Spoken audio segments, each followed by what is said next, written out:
Christmas हा शब्द ऐकताच शुभ्र पांढरी दाढी, जाड चष्मा आणि लाल पांढरे कपडे घातलेल्या सांता क्लॉज लोकांच्या मनात दिसू लागतो. यासोबतच जिंगल बेल्स गाण्याची धूनही मनात येते. एवढंच नाही तर 25 डिसेंबरला जिंगल बेल्स हे गाणे बाजारापासून ते गिफ्ट शॉप्स पर्यंत आणि अगदी क्रिसमसच्या पार्ट्यांमध्ये अनेक ठिकाणी सर्वाधिक वाजवले जाणारे गाणे आहे. सगळीकडे लोक हे गाणे गुणगुणताना आणि त्यावर नाचताना दिसतात. पण हे जिंगल बेल गाणे सांता क्लॉज आणि क्रिसमसची ओळख कधी बनली आणि या गाण्याचा अर्थ काय आहे हे तुम्हाला माहित आहे का?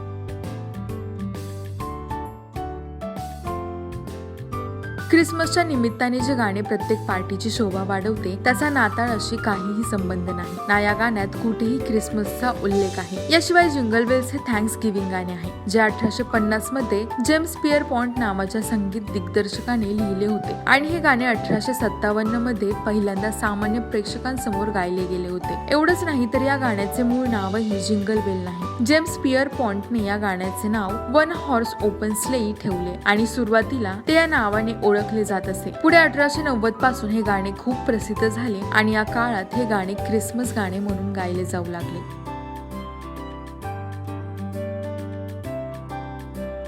जिंगल बेल्स या शब्दाचा काही विशेष अर्थ नाही. याशिवाय जेम्स पियरपॉन्टचे गाणे जेव्हा हळूहळू क्रिसमस पार्टीची शोभा वाढवू लागले आणि गाण्यात क्रिसमसचा उल्लेख नसतानाही या गाण्याशिवाय हा उत्सव अपूर्ण वाटू लागला तेव्हा त्याचे नाव बदलून वन हॉर्स ओपन स्लीव वरून जिंगल बेल्स करण्यात आले. प्रत्यक्षात सांता क्लॉजच्या हातातील घंटा आणि त्याच्या आगमनाची माहिती देते. म्हणूनच हे गाणे क्रिसमसशी संबंधित असल्याने त्याला जिंगल बेल्स असे टायटल दिले गेले. आज जिंगल बेल गाण्याच्या अनेक आवृत्त्या तयार झाल्या आहेत. तसेच त्यांच्या वेगवेगळ्या आवृत्त्या हॉलिवूड आणि बॉलिवूड चित्रपटांमध्ये अनेकदा वापरल्याही गेल्या आहेत.